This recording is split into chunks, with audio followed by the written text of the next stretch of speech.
उपस्थित हैं वे भी आएँ और सम्मान की इस संख्या में अपना योगदान प्रदान करें। और गुणायतन से आज निर्माण साथी के रूप में श्रीमान समीर जी जैन, सुपुत्र श्री कमल कुमार जी जैन दिल्ली, इन्होंने अपने आप को संबद्ध किया है, सारथ्य प्राप्त किया है गुणायतन का। बहुत बहुत साधुवाद। निर्माण निधि के रूप में श्री सुमति जैन, श्री पंकज जैन काठमांडू ने, आपकी तालियां लगातार बजती रहें।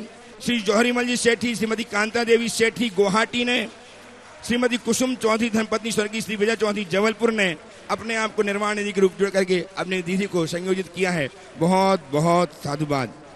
भव्यजनों, मैं आपको गुरुदेव के चरणों में उपस्थित करूं उसके पूर्व मैं आपको कुछ सूचनाएं देना चाह रहा हूं। कल का दिन पवनपुरी में अद्भुत दिन होगा, जबकि 2011 में जब गुरुदेव ने यहाँ चातुर्मास किया था, प्रेरणा की थी, और इनकी प्रेरणा से,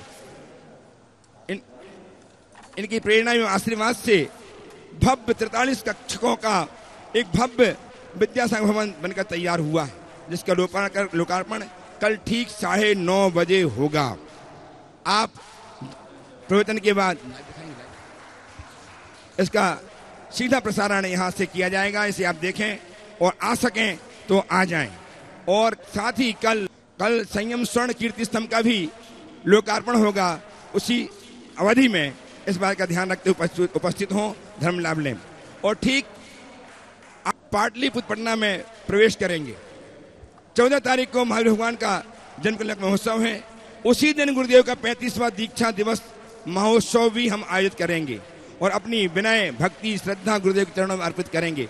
ध्यान रखें, 14 तारीख पटना में गुरुदेव का 35वां दीक्षा महोत्सव भगवान महावीर का जन्म कल्याण के साथ साथ संपन्न होगा। समय पर पहुंच करके अपने जीवन को धन्य करें। जो आ रहे हैं भक्तगण, वे अपनी सूचना गुणायतन कार्यालय में अवश्य भेज देवे। उसी दिन पंचगण प्रतिष्ठा महोत्सव का आगाज होगा, शुभारंभ होगा। उसमें आप महापात्र बन करके अपने जीवन को उन्नत कर सकते हैं। आज प्रथम प्रश्न के लिए आमंत्रित कर रहा हूं सुश्री लब्धि जैन हजारीबाग से, सुपुत्री बिंदु जी पायल जी जैन हजारीबाग, अपने मम्मी पापा के साथ लब्धि तैयार उपस्थित हूँ। नमस्ते महाराज जी, मेरा प्रश्न यह है कि हमें अपने पुण्य को बढ़ाने के लिए कैसे कर्म करने चाहिए। बहुत अच्छा सवाल किया है। अब बच्चे अगर पुण्य बढ़ाने के लिए लालायित हो उठे तो इससे अच्छी बात क्या है। सबसे पहले तो ये समझना जरूरी है कि हमारे जीवन में पुण्य का क्या स्थान। ज़्यादातर लोग पुण्य पाप की बातें करते जरूर हैं, पर पुण्य पाप को समझते कम। पुण्य क्या है? पुण्य हमारे भावों की पवित्रता का नाम है। एक पुण्य वो है, और दूसरा पुण्य वह है जो हमें संसार की सब प्रकार की अनुकूलताएं देता। अगर हमें अपने जीवन में अनुकूलताएं चाहिए तो हमें पुण्य करना होगा, और पुण्य करने के लिए अपने भावों की पवित्रता को बनाए रखना होगा। भावों की पवित्रता को बनाए रखने के लिए उन तमाम आलंबनों को अपनाना होगा जिनसे हमारे भावों में पवित्रता आती है। हमारी जितनी धार्मिक क्रियाएं हैं, चाहे वो पूजा पाठ की हो या अन्य जितने भी सत्कर्म हैं, ये हमारे भावों को पवित्र बनाने के निमित्त हैं। इसलिए इन क्रियाओं को बड़ी रुचिपूर्वक, उत्साह के साथ, अंतर मन से जुड़कर करना चाहिए। हाँ, कुछ लोग हैं जो केवल रूटीन की तरह ऐसी क्रियाएं करते हैं। कोई ज़रूरी नहीं कि ऐसा करके वो पुण्य पा ही ले, लेकिन जो भावों से भर कर के पुण्य की क्रियाएं करते हैं, उनके पुण्य संचय में किसी भी प्रकार का संशय नहीं। तो अपने को भावों से भर कर के काम करना चाहिए। शास्त्रों की दृष्टि से यदि हम बात करें तो 4 प्रकार की क्रियाएं हैं जो विशेष रूप से पुण्य बंध के निमित्त हैं। वो जिनेंद्र भगवान की पूजा, व्रतों का पालन, उपवास और दान, पात्र दान। ये 4 पुण्यवर्धक क्रियाएं, इनसे विशिष्ट पुण्य का उपार्जन होता है जो हमारे जीवन को महान बना सकता है। इसलिए प्रत्येक व्यक्ति को पुण्यकारी क्रियाएं तत्परता से करनी चाहिए। मैं तुम्हारे जैसे बच्चों और युवाओं से ये कहना चाहूँगा, वे पुण्य के भोग में मगन हैं पर पुण्य का महत्व नहीं जानते। पुण्य का अर्जन कैसा करना, इसकी तरफ उनकी दृष्टि नहीं है। जैसे किसी के पास कितनी भी बड़ी पूंजी हो, वो केवल खर्च करता रहे और कमाए नहीं तो उसका क्या हाल होगा? एक दिन भिखारी बनेगा कि नहीं बनेगा? इसी तरह आज तुम्हारे लिए सब प्रकार की फैसिलिटीज है, अनुकूलताएं हैं। ये इस बात का प्रमाण है कि तुम्हारे विशिष्ट पुण्य का उदय है, तभी तुमने ये सब पाया है। और इनको भोग रहे हो तो केवल खर्च कर रहे हो, खर्च कर रहे हो तो अर्जित नहीं कर रहे हो। इसका मतलब आने वाले दिनों में तुम अपने आप को भिखारी बनाने की दिशा में लगा दिए। अगर अपना भावी जीवन अच्छा बनाना है, उज्जवल बनाना है, तो भावों की पवित्रता को बढ़ाने वाले पुण्यवर्धक क्रियाओं को हमेशा करना चाहिए, करना ही चाहिए। उपस्थित हों श्रीमती आरती जी पुष्पराज जी जैन, कन्नौज मुंबई से। और तैयार हैं श्रीमान एन एन जैन साहब, कोषाध्यक्ष न्यायतन जयपुर। धर्मनिष्ठ साहिबिका श्रीमती आरती जी। नमोस्तु गुरुवर, नमोस्तु गुरुवर। गुरुवर, 4 लाइन में आपके चरणों में अर्पित करती हूँ, वही मेरा प्रश्न है। क्रोध का नाग बड़ा जहरीला होता है, क्रोध का नाग बड़ा जहरीला होता है, वियोग का क्षण बड़ा दर्दीला होता है। वाणी को वीणा बनाएं, बाण नहीं, क्योंकि वाणी का बाण बड़ा नुकीला होता है। तो गुरुवर, वाणी संयम के तो आप महारथी हैं, तो कृपया मुझे बताएं कि हम अपनी वाणी को नुकीला ना बना के, बाण की तरह ना बनाकर, वीणा की तरह झंकृत कर देने वाला किस तरह बनाएं। गुरुदेव पद प्रशस्त करें। बहुत सुंदर। वाणी को नुकीला नहीं, पर वाणी को रसीली बनाया जा सकता। जिनकी वाणी नुकीली होती है सबको छीलती है, और जिसकी वाणी रसीली होती है वो सबके हृदय में अपना स्थान बना लेती है। सवाल है अपनी वाणी में ये रस कैसे लाए। बड़ा आसान है अगर हम थोड़ा सा तत्पर रहे तो। बोलने से पहले तोलने की कला है। मैं कोई भी बात कहूँ उससे पहले ये जान लूँ कि इसका अर्थ क्या होगा, इसका अंजाम क्या होगा। यदि इस बात का ध्यान रखे तो अपनी वाणी पर काफ़ी अंशों में संयम घटित किया जा सकता है। कोई भी क्रिया हम करें, कुछ भी वचन मुख से बोले, तो बोलने से पहले उसके परिणाम की तरफ दृष्टि बहुत ज़रूरी है कि हम ये बोल रहे हैं, क्यों बोल रहे हैं, किस संदर्भ में बोल रहे हैं, किसे बोल रहे हैं। एक तो ये। दूसरा, अगर अपनी वाणी पर संयम लाना है तो उसका दूसरा तरीका है, अगर कभी भी वाणी से असंयम हो जाए तो उसके लिए मन ही मन पश्चाताप करें, और जिसके प्रति अपशब्द हमने कहे हैं उससे क्षमा मांगे, और उनसे कहे आगे होकर के क्षमा मांगे। भले वो हमसे दबा हुआ है, भले वो हमसे नीचा है, लेकिन आगे होकर के उससे क्षमा मांगे कि भैया हमसे गलती हो गई, मुझे क्षमा करें। तीसरी बात, जब कभी भी अपने मुख से ऐसे अपशब्द निकले तो अपने आप को दंडित करें। वो पनिशमेंट कई तरीके का हो सकता है, किसी प्रकार के त्याग का हो सकता है, मंत्र जाप का हो सकता है, या मंदिर के गुल्लक में पेनाल्टी के रूप में दान डालने के रूप में हो सकता है। मेरे मुख से जितनी बार अपशब्द निकलेगा उतनी बार 100 का रुपया हम मंदिर के गुल्लक में डालेंगे, और ज़्यादा है तो 2000 का नोट डालेंगे। 2-4 दिन में देखो क्या होता है, कितनी पेनाल्टी लगती है। बहुत आसानी से कंट्रोल हो सकता है। और चौथी बात, भावना योग करें, और ये वाक्य हमेशा दोहराएं, मुझे कम बोलना है, मीठा बोलना है।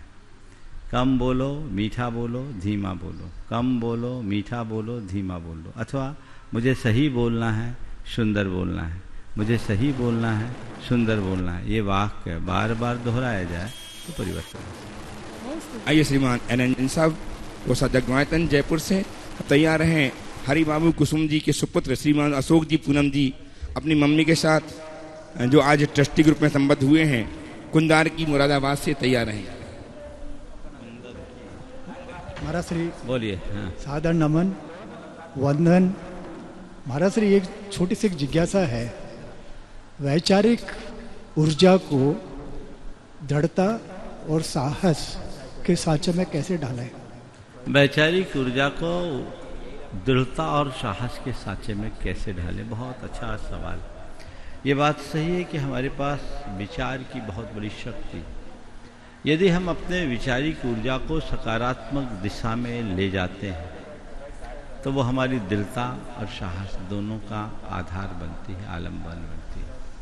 और उसके लिए हमें चाहिए ऐसे लोगों से संपर्क बनाना जिन्होंने अपने विचारों के बल पर दृढ़ता और साहस का परिचय देते हुए मंजिल को छुआ है, शिखर तक पहुँचे हैं। ऐसे लोगों के चरित्र को भी पढ़ना चाहिए जिससे हमारे विचारों में धार आती हो, विचारों को दिशा मिलती हो, और निरंतर अपने विचारों की समीक्षा करनी चाहिए। अन्य अनावश्यक और अवांछित विचारों को और खासकर नकारात्मक विचारों को अपने ऊपर हावी होने से बचाना चाहिए और भावना योग के अनुसार बार बार एक ही भाव, मुझे सही सोचना है, सुंदर सोचना है, मुझे सही सोचना है, सुंदर सोचना है, ये दोहराना चाहिए। तो विचार शुद्धि होगी और दृढ़ता और साहस जैसे गुण भी विकसित होंगे। उपस्थित हों श्रीमान हरि बाबू, कुसुम जी के सुपुत्र श्रीमान अशोक जी, पूनम जी जैन अपनी मम्मी के साथ जो आज ट्रस्टी आयतन जुड़े हुए हैं, संबद्ध हुए हैं मुरादाबाद से, कुंदर की मुरादाबाद से। तैयार रहेंगे श्रीमान अशोक जी, श्रीमान प्रवीण कुमार जी, पत्र कुमार पटना सिटी से। मेरे आराध्य गुरुदेव के चरणों में बारंबार नमोस्तु नमोस्तु नमोस्तु। गुरुवर, ग्रस्त जीवन में रहते हुए हम अपने जीवन को धर्म के मार्ग पर कैसे आगे बढ़ाएं? गृहस्थ जीवन में रहते हुए अपने जीवन को धर्म के मार्ग में कैसे आगे बढ़ाएं? गृहस्थोचित कर्तव्यों का पालन करते रहो, धर्म के मार्ग में अपने आप लगेंगे। अब रहा सवाल है महाराज, हम चाहते तो हैं लेकिन गृहस्थी का जंजाल कुछ ऐसा होता है कि मन उसमें ही रम जाता है। तो उसके लिए कुछ रास्ते में बता रहा हूँ। अपनी कुछ प्राथमिकताएं सुनिश्चित कीजिए। व्यापार, घर परिवार, कुटुंब और सामाजिक जिम्मेदारियों का निर्वाह करते हुए मुझे अपना कुछ समय अपने धार्मिक क्रियाओं के लिए, धार्मिक समागमों के लिए देना है। और देना नहीं है, देना ही है। उसके लिए अपने आप को संकल्पों से बांध लें और प्राथमिकताएं तय करें। और आप जैसे लोगों को जिन्होंने अपनी पहली पारी पूरी कर ली, जो सीनियर सिटीजन होने की स्थिति में या हो चुके हैं, जिनके घर में बहू बेटे काम संभालने में समर्थ हो गए हैं, उनको अब चाहिए कि वे अब अपनी ज़िंदगी जिए। बच्चों से कहे, बेटो हमने तुम्हारे लिए जो करना था सब कर दिया, हमने अपनी जिम्मेदारी पूरी की, अब हम अपनी आध्यात्मिक जिम्मेदारी को पूरी करेंगे। और धीरे धीरे धीरे धीरे सत्संग से जोड़ लीजिए। सत्संग समागम में अगर आप अपने आप को जोड़ते हैं तो बाकी चीज़ें अपने आप जुड़ जाएगी, फिर ज़्यादा कुछ कहने की ज़रूरत नहीं होगी। दिशा मिलेगी, उत्साह बढ़ेगा, प्रेरणा मिलेगी, आगे बढ़ेगा। उपस्थित श्रीमान प्रवीण जी, पत्रकार पटना से अपने साथियों के साथ। तैयार हैं श्रीमान अमोल प्राजक्ता जैन अपनी माता जी के साथ कानपुर से। पूज्य गुरुदेव के श्री चरणों में सादर नमोस्तु नमोस्तु नमोस्तु। गुरुदेव, सर्वविदित है कि आपका मंगल विहार पाटलिपुत्र नगर पटना के लिए चल रहा है। गुरुदेव, जिस पाटलिपुत्र की धरती को जैन धर्म के विभाजन का प्रमुख केंद्र माना जाता है, क्यों नहीं आने वाले समय में उसी पाटलिपुत्र की धरती को जैन धर्म और समाज को एक सूत्र में बांधने के नाम से जाना जाए। साथ ही गुरुदेव, जैन धर्म की परंपरा और विलुप्त होते जैन इतिहासों के प्रति आज के युग में युवा पीढ़ी को कैसे आकर्षित किया जा सकता है? जैन धर्म का इतिहास सिर्फ ग्रंथों तक सीमित रह गया है। नमोस्तु गुरुदेव। देखिए, आपने जो सवाल किया कि पाटलिपुत्र को जैन धर्म के विभाजक के रूप में जाना जाता है, मैं समझता हूँ ये इतिहास को ठीक तरीके से न समझने का परिणाम। पाटलिपुत्र एक बड़ी सांस्कृतिक नगरी रही है और जैन धर्म के इतिहास की एक ऐसी नगरी रही है जिसे सिद्ध भूमि होने का सौभाग्य मिला है, सुदर्शन मुनि की सिद्ध भूमि। इसलिए पाटलिपुत्र की अहमियत को गौण नहीं किया जा सकता। हाँ, पाटलिपुत्र में एक वाचना हुई थी जो संग भेद के बाद हुई। पटना में वाचना हुई, पाटलिपुत्र में, बल्लभी में हुई और मथुरा में वाचना हुई। ये सब चीज़ें तो बनती रहती है, बदलती रहती है, लेकिन ये कह कर के पाटलिपुत्र को बदनाम करना मुझे लगता है ठीक नहीं है। हाँ, आपने ये कहा है कि पाटलिपुत्र से जैन धर्म की एकता का संकेत गूंजे। मैं तो कहता हूँ जैन सदा से एक थे, हैं और रहेंगे। जैनों में भेद धर्म की नहीं है, अनुयायियों में है। कल भी इससे मिलता जुलता एक सवाल आया था, तो मैंने एक ही बात कहा था, पंथ और संत एक नहीं होंगे, अनेक होंगे। होंगे ही होंगे, क्योंकि पेड़ जितना बढ़ेगा उसकी शाखा प्रशाखाएं उतनी ही होंगी। पंथ अनेक हो, संत अनेक हो, हमें कोई फर्क नहीं, धर्म एक होना चाहिए। और यदि हम धर्म को ठीक तरीके से समझकर उसे एक धर्म की डोर थाम कर चलते हैं तो फर्क नहीं पड़ता। जब हमारी दृष्टि धर्म पर जाती है तो पंथ के अनुरूप आचरण करने के बाद भी पंथवाद हावी नहीं होता। जब हमारी दृष्टि धर्म पर रहती है तो किसी संत विशेष का श्रद्धालु या अनुयायी होने के बावजूद संतवाद मन में हावी नहीं होता। इसलिए पंथ से खतरा नहीं, संत से खतरा नहीं, पंथवाद और संतवाद से बचने की बात सोचनी चाहिए। और युवा पीढ़ी को मैं यही कहूँगा, तुम्हारी जिस पंथ में आस्था है उस पंथ के अनुरूप अपना आचरण रखो। तुम जिस संत से उत्प्रेरित हुए हो उसे अपना आदर्श बनाकर हृदय में स्थापित करो।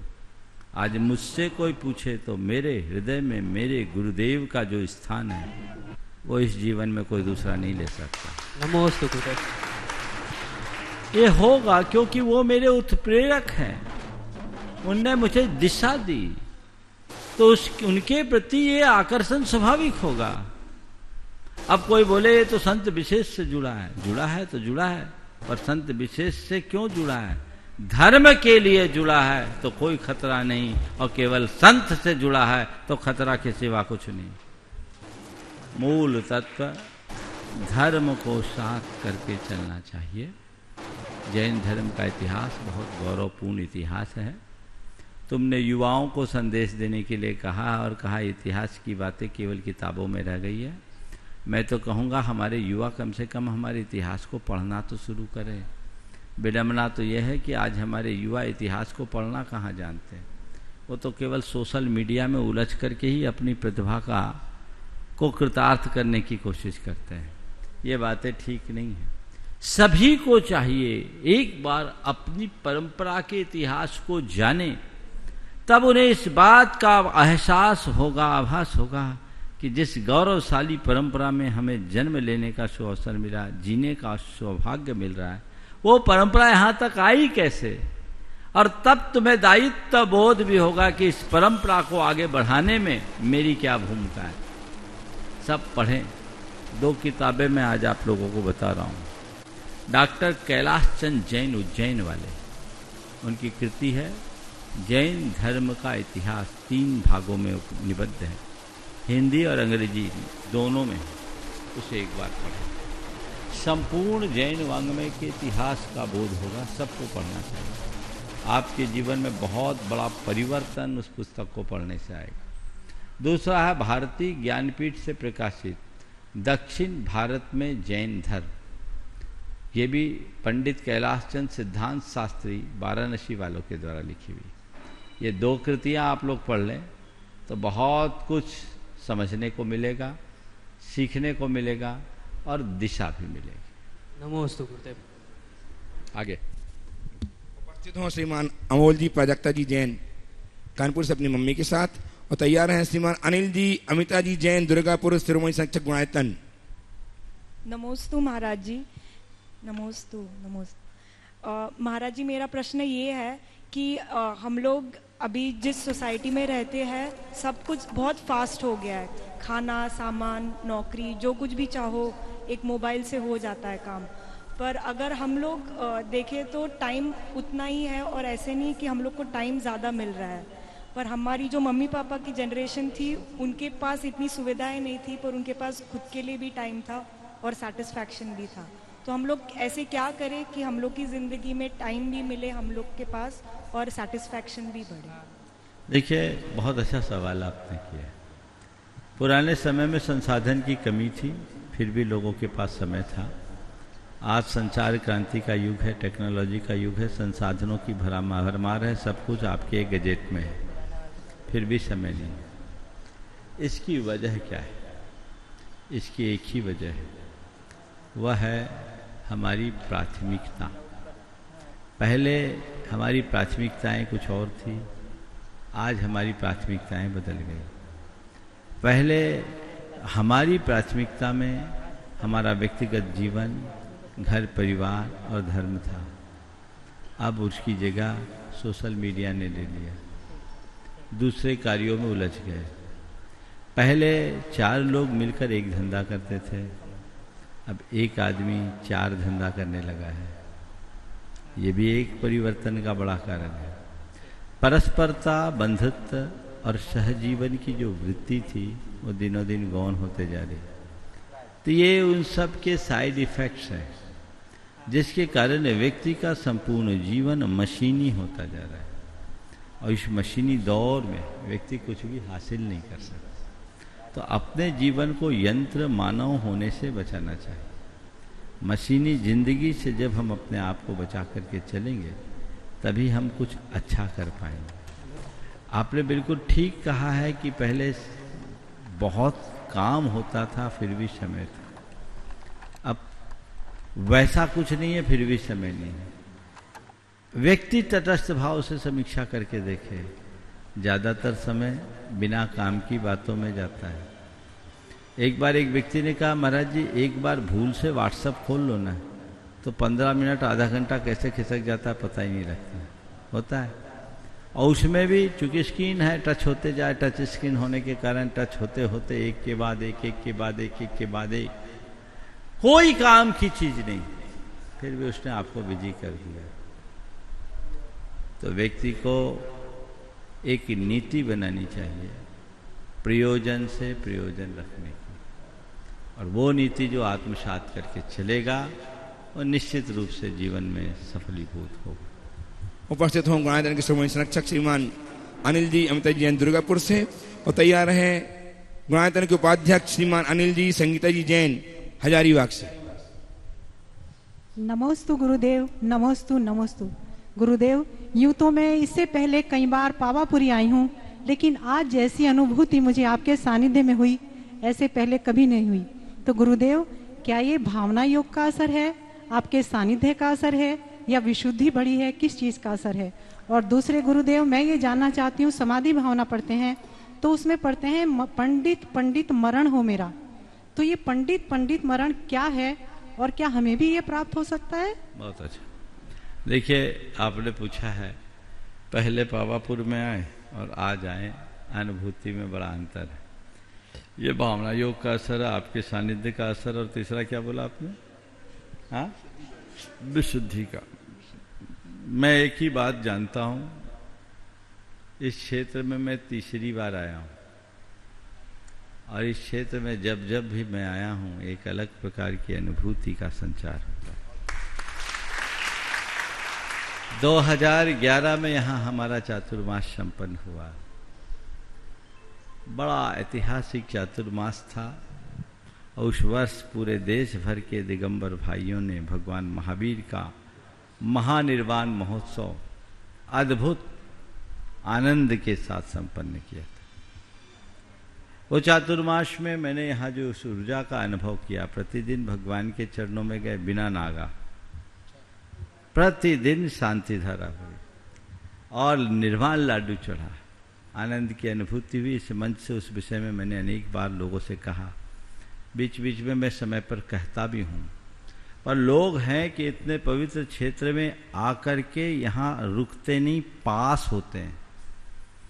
लोग तीर्थ यात्रा के लिए भी निकलते हैं तो केवल सुविधा की ओर भागते हैं, सीधे यहाँ आएंगे, 5 मिनट भी 10 मिनट भी भगवान के चरणों में नहीं दिए और चले गए। धारा बदलिए। मैं पूरे देशवासी लोगों से कहता हूँ, ये हमारे शासन नायक भगवान देवादिदेव 1008 महावीर स्वामी का निर्वाण स्थल है। यहाँ अपना समय बिताइए। आपने कहा है किसका असर है? ये केवल यहाँ रुकने का और गुरु सानिध्य में रुकने का असर है। अगर आप आम यात्रियों की तरह आते हैं तो सिर नवा के चले जाते हैं, और ज़्यादातर लोग तो चरण भी नहीं छू पाते क्योंकि पैंट शर्ट में वहाँ सुविधा नहीं। तब मैंने चातुर्मास में व्यवस्था बनाई थी, शायद अभी भी वो चल रही होगी, अरुण जी चल रही है, कि जब आओ वस्त्र बदलो, मंदिर से जल लो और लाडू लो, भगवान के चरणों का प्रख्याल करो और लाडू चढ़ा करके ही जाओ, तब तुम्हारे इस निर्वाण क्षेत्र की वंदना होगी। मैं पूरे देशवासियों से पुनः कहता हूँ, अपना पड़ाव इस पूरी यात्रा में पावापुर जी में करे, एक रात्रि यहाँ बिताए। उस समय बड़ी कमी लगती थी लोगों को आवास की। हमारे चातुर्मास में बहुत भव्यता के साथ चातुर्मास संपन्न हुआ। चातुर्मास कमेटी का संकल्प था और मुख्य रूप से गुणायतन परिवार ही उस पूरे के पूरे कार्य में लगा हुआ था कि यहाँ की सारी राशि यहीं लगानी है। ऐसे भी जहाँ भी हमारे चातुर्मास हुए सब जगह की राशि वहीं लगी, तो यहाँ थोड़ा बचा, लेकिन इन लोगों ने बड़ी उदारता से 4 मंजिल का भव्य भवन आचार्य विद्यासागर के नाम पर बना लिया। बन गया, बन करके तो मेरे ख्याल से 3-4 साल हो गए तैयार हुए, लेकिन बिना लोकार्पण के ही लोग उसका थोड़ा बहुत उपयोग कर रहे थे। मुझे भी उम्मीद नहीं थी कि मेरा इधर आना होगा, लेकिन ये योग बना है तो कल उसके लोकार्पण का भी निमित्त यहाँ पर बन रहा है। ये 43 कमरे सर्व सुविधा युक्त तैयार हो गए हैं। अब आपको यहाँ आकर के ठहरना चाहिए। ये लोग बोलते हैं महाराज लोग ही नहीं ठहरना चाहते तो हम भवन का क्या करेंगे। आप यहाँ ठहरिए, आपका वास्तव यहाँ होना चाहिए। इस क्षेत्र में आए, कम से कम 1 घंटा भगवान के चरणों में बैठो, पूजा भक्ति करो, माला फेरो, जाप करो, देखो वहाँ कैसी ऊर्जा की धार बहती है। वो आनंदानुभूति यहाँ आने के बाद ही होगी। तो लेकिन सबको चक्कर रहता है 2 दिन में 3 दिन में सारी यात्राएं करनी है, तो बस यहाँ से आओ, सवेरे चंपापुर से चलो और गुनावाजी में सिर झुकाओ, पावापुर में सिर नवाओ, कुंडलपुर में बस जाओ, अगले दिन राजगीर करो और ट्रेन पकड़ कर चले जाओ। ये भाग दौड़ की वंदना क्यों? असल क्षेत्र ये है। हमारे आचार्य वीर सेन ने लिखा, जसंत यम धम्म पहम नियंजे तसंत यम बेनयम पहुंचे, कायन वाचा मनसा विनिच्चम सक्कार ये तम सिर पंचमेन। जिससे हमने धर्म सीखा उसके चरणों में हमारी सर्वाधिक विनय होनी चाहिए। हमें धर्म देने वाले कौन हैं? भगवान महावीर स्वामी ही तो हैं। वो शासन नायक है, उनकी सेवा करो, भक्ति करो, यहाँ आकर के आनंदित रहो। वे लोग बहुत भाग्यशाली हैं जिन्होंने इस भवन के निर्माण में अपना योगदान दिया है। और एक बार गुणायतन के उन सभी सदस्यों और गुणायतन परिवार के लिए आप लोगों को करतल ध्वनि से सम्मान करना चाहिए। इस क्षेत्र के विकास के लिए यहाँ आकर लोग पुण्य लाभ ले, इस उदारता के साथ यहाँ भवन का निर्माण कराया गया है। बाकी बातें तो मैं कल करूँगा, पर यहाँ कमेटी से एक लाइन में इतना जरूर कह देता हूँ, अब यात्रियों का तांता तो लगेगा ही, व्यवस्थाएं आपकी व्यवस्थित होनी चाहिए। और इस भवन में हमें तब तक दूसरों को नहीं देना चाहिए जब तक हमारे यात्री ना हो। जब यात्री ना हो तब आप किसी को दें, पर यात्रियों को यहाँ कमरा हमेशा मिलना चाहिए। ये तभी इस भवन को बनाने की सार्थकता होगी। ये तो इस प्रसंग की बात हुई। बात तो कल भी, चूंकि कल उद्घाटन है और प्रातःकाल है, पर सायंकाल के श्रोता दूसरे होते और शाम को कल मैं यहाँ रहूँ न रहूँ पता नहीं कैसा योग बनता है। इसलिए प्रसंग में मैंने कल की बात एडवांस में आज रख दी। आज आपने पूछा पंडित मरण हमारा ये क्या होता है? पंडित मरण का मतलब होता है केवली भगवान का निर्वाण। 5 प्रकार का मरण है। बाल मरण यानी मिथ्या दृष्टियों का मरण, बाल मरण यानी असंयत सम्यक दृष्टि का मरण, बाल पंडित मरण देशव्रति का जो संलिखना पूर्वक मरण होता है गृहस्थों का, उनका मरण, पंडित मरण मुनिराज का जो संलेखना परक मरण होता है, और पंडित मरण निर्वाण। तो आपने पूछा हम गृहस्थों को हो सकता है क्या? बाल पंडित तक तो हो सकता है, उससे ऊपर के लिए फिर हमारी योग्यता आगे बढ़नी चाहिए। अनिल जी नमस्ते। और नमस्ते तैयार। महाराज। नमस्ते महाराज श्री। बोलिए। मार्गदर्शक सही हो तो दीपक का प्रकाश भी सूरज का काम करता है, तो अपना मार्गदर्शक कैसे बनाए? बहुत बढ़िया। मार्गदर्शक सही हो तो दीपक का प्रकाश भी सूरज का काम करता। आपने पूछा मार्गदर्शक कैसे बनाए? जलते हुए दीप को मार्गदर्शक बनाना, बुझे हुए दीपक को नहीं, अपने आप रास्ता खुल जाएगा।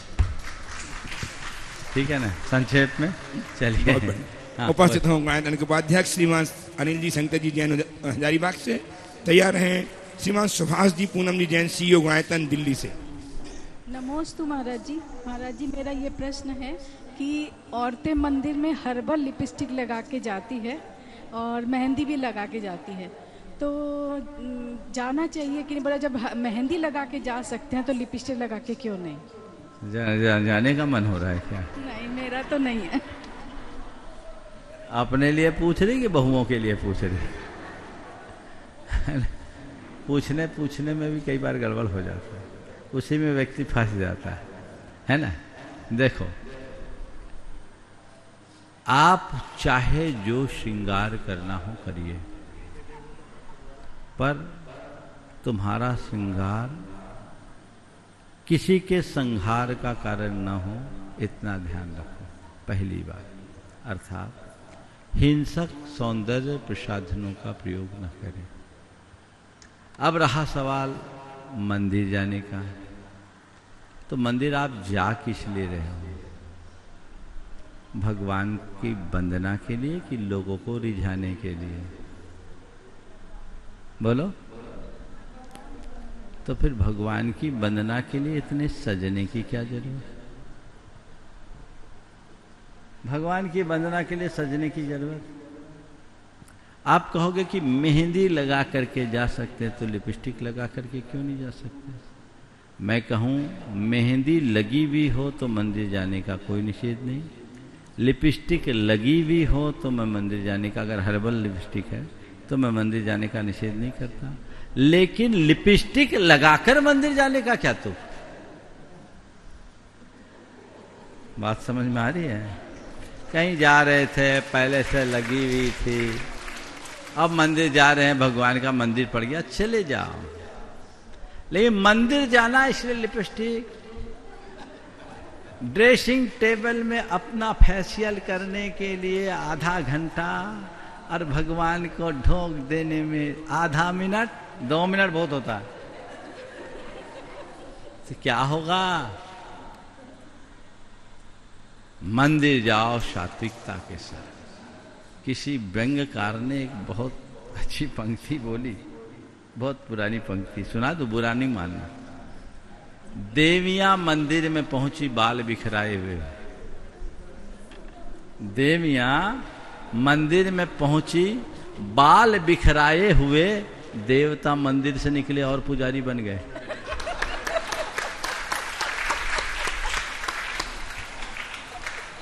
सवाल है किसको रिझाने के लिए मंदिर जा रहे हो आप? किसको दिखाने के लिए इतना सच समझ रहे हो? मंदिर तो पवित्रता का स्थल है।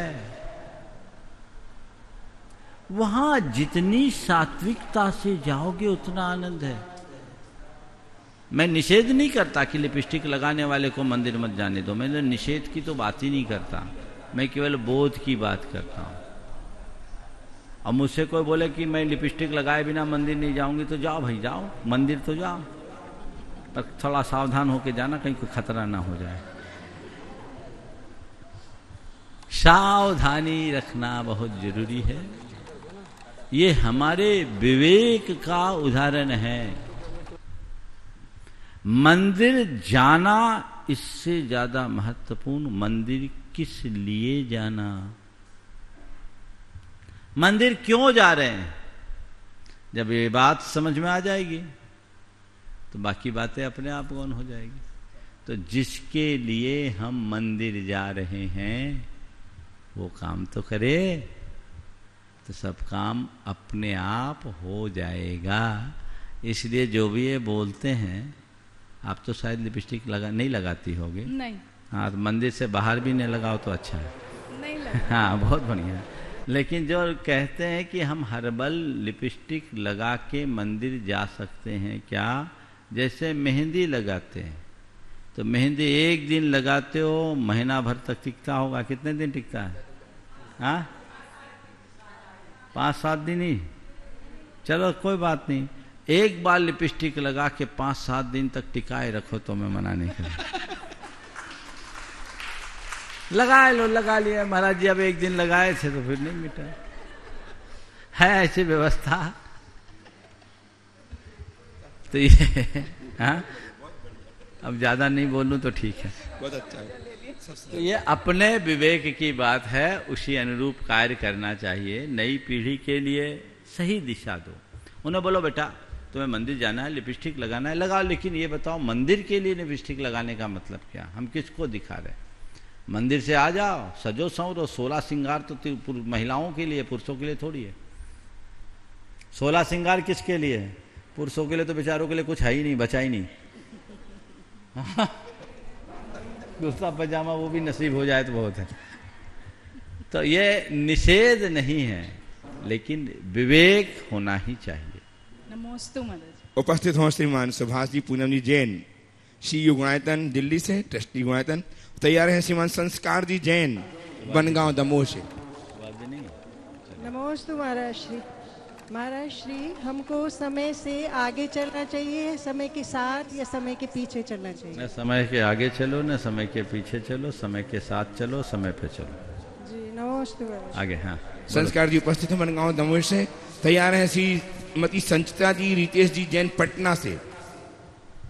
नमोस्तु गुरुदेव। गुरुदेव, संतुष्टि और तृप्ति में क्या अंतर है और हम इसे कैसे प्राप्त करें? बहुत अच्छा सवाल। संतुष्टि और तृप्ति, देखिए सामान्य दृष्टि से देखा जाए तो दोनों शब्द एक ही अर्थ के द्योतक है, लेकिन गहराई से अगर हम विचार करें तो दोनों में बड़ा अंतर है।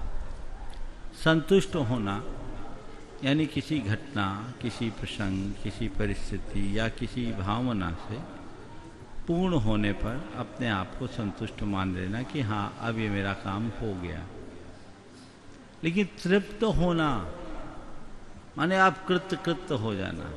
जैसे किसी व्यक्ति को प्यास लगी, उसे एक ग्लास ठंडाई मिला, वो संतुष्ट हुआ कि हाँ कम से कम राहत मिली, कंठ सूखा जा रहा था, थोड़ा पीने के लिए मिल गया। पर अभी तृप्ति नहीं मिली। तृप्ति कब मिलेगी? जब पीने के साथ खाना भी मिल गया और खाना के साथ और भी चीज़ें मिल गई, अब तृप्त हो गए। समझ गए? तो संतुष्टि का जो वृहद स्वरूप है वह तृप्ति में घटित होता है। उपस्थित हो श्रीमती संचिता जी रितेश जी जैन पटना अपने परिवार के साथ। तैयार हैं व्रती बहन पुष्पा जी जयपुर से। बारंबार नमोस्तु नमोस्तु नमोस्तु। गुरुवर, मेरा प्रश्न ये है कि हमारे घर के वृद्ध जब अपने जीवन के अंतिम क्षणों में हम उन्हें हॉस्पिटल में किसी का बीमारी कारणवश हम एडमिट करते हैं, और यदि वो ICU में होते हैं या वेंटिलेटर पर होते हैं, उस वक्त डॉक्टर कहते हैं कि आप इन्हें वेंटिलेटर से मत हटाइए क्योंकि इनके पास ज़्यादा समय भी शेष नहीं है। किंतु उसी वक्त वो धर्म से भी दूर हो जाते हैं। उस वक्त ये हम लोग इस दुविधा में होते हैं कि इस वक्त क्षण में हमें क्या करना चाहिए। देखिए, अगर किसी के साथ ऐसी स्थिति बनती है तो उसे मेडिकल फैसिलिटीज देनी चाहिए, लेकिन उस व्यक्ति के होश रहते सभी से क्षमा, सबको क्षमा पहला काम। वीडियो कॉन्फ्रेंसिंग के तहत मन को साफ कर ले, एक भावपूर्ण विदाई जिसको हम बोलते हैं वो सबसे ले ले कि मेरे द्वारा ज्ञात अज्ञात भाव में मैंने तुमसे कुछ कहा हो, सुना हो, तुम्हें बुरा लगा हो, मुझे क्षमा करो। मेरे जीवन का आप कोई ठिकाना नहीं, मैं निश्चल होकर इस दुनिया से जाना चाहता हूँ, पहली बार। और सब लोगों को उनको क्षमा कर देना चाहिए। साथ ही अपने शरीर के वस्त्रों के अतिरिक्त जब तक मैं इस अस्पताल में हूँ तब तक सब प्रकार के परिग्रह का त्याग कर देना चाहिए। आहार पानी के लिए एक नियमित संकल्प ऐसा करके कि अब जब तक मैं इस अस्पताल में हूँ, चिकित्सकों के द्वारा जो मुझे दिया जाएगा इसके अलावा बाकी सबका त्याग। जब मैं स्वस्थ होकर निकलूँगा तब मैं इन चीज़ों को स्वीकार करूँगा, नहीं तो नहीं। तो ये होशपूर्वक त्याग हो जाता है तो एक बड़ा त्याग होता है। इस त्याग से बहुत कुछ अनुकूलताएं बन सकती। तो पहली बात, इस तरह का त्याग मन में होना चाहिए।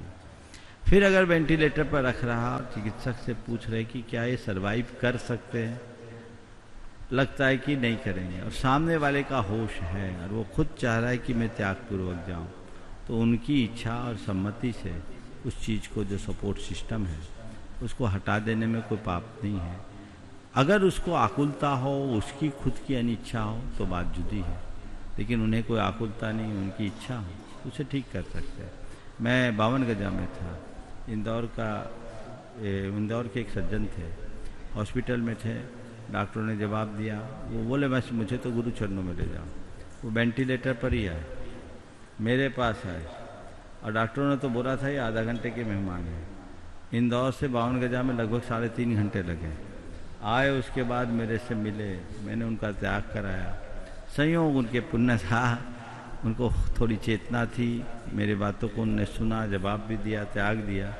उसके बाद उन्होंने वेंटिलेटर जैसे हटाया, तुरंत प्राण चले गए मेरे सामने। माने एक प्रकार का सुमरण हो गया। डॉक्टरों ने जिनको आधा घंटा बोला था, लगभग वो 5 घंटे टिक गए।